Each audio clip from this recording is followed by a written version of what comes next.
He will win who knows when to fight and when not to fight. In the midst of chaos, there is also opportunity. Victorious warriors win first and then go to war, while defeated warriors go to war first and then seek to win. The greatest victory is that which requires no battle. Quickness is the essence of the war.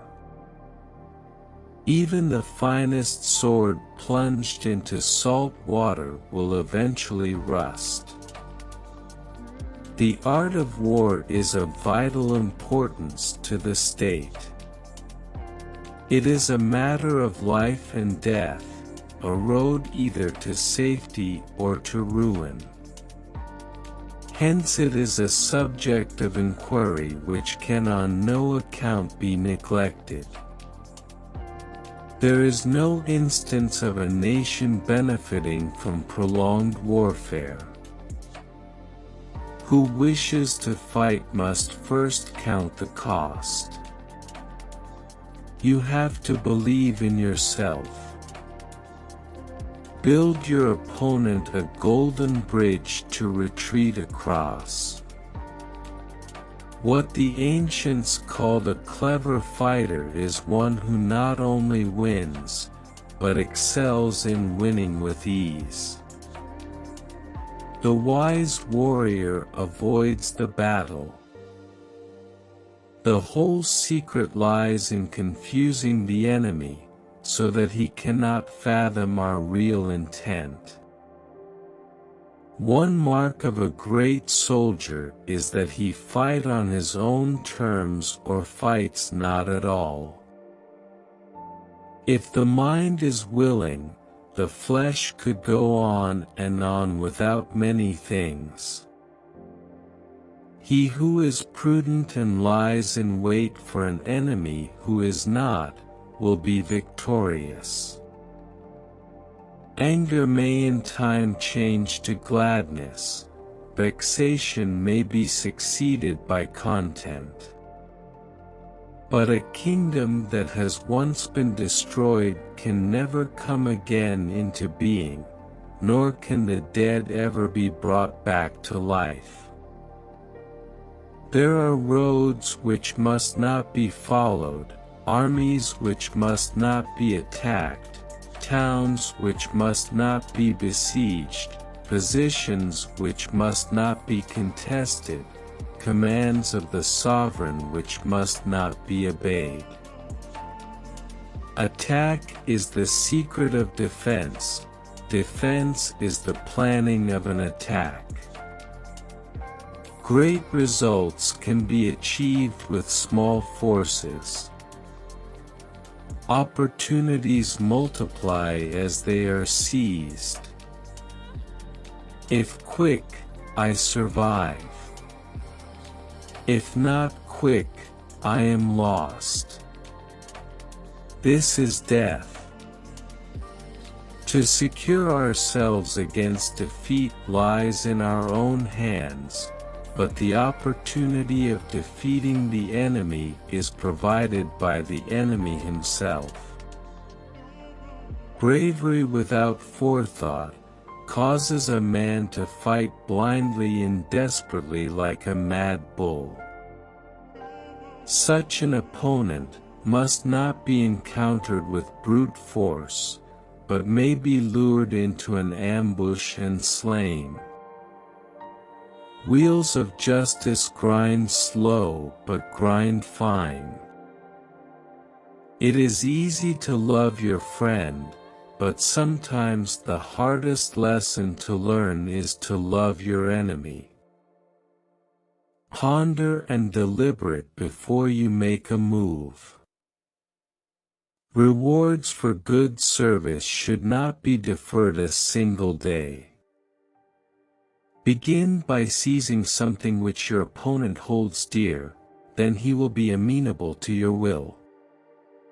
If words of command are not clear and distinct, if orders are not thoroughly understood, then the general is to blame. But, if orders are clear and the soldiers nevertheless disobey, then it is the fault of their officers.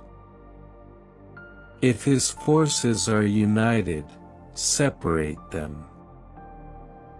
Move not unless you see an advantage, use not your troops unless there is something to be gained, fight not unless the position is critical.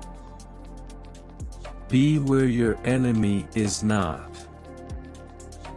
Who does not know the evils of war cannot appreciate its benefits. In battle, there are not more than two methods of attack: the direct and the indirect, yet these two in combination give rise to an endless series of maneuvers. Plan for what it is difficult while it is easy, do what is great while it is small. The opportunity of defeating the enemy is provided by the enemy himself. Foreknowledge cannot be gotten from ghosts and spirits, cannot be had by analogy, cannot be found out by calculation. It must be obtained from people who know the conditions of the enemy. If you fight with all your might, there is a chance of life, whereas death is certain if you cling to your corner. Do not swallow bait offered by the enemy.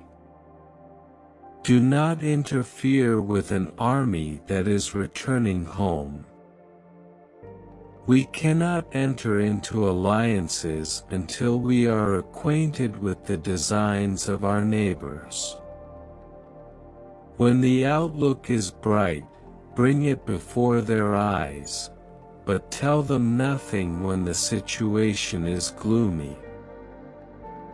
The worst calamities that befall an army arise from hesitation. If there is disturbance in the camp, the general's authority is weak. Hence that general is skillful in attack whose opponent does not know what to defend, and he is skillful in defense whose opponent does not know what to attack.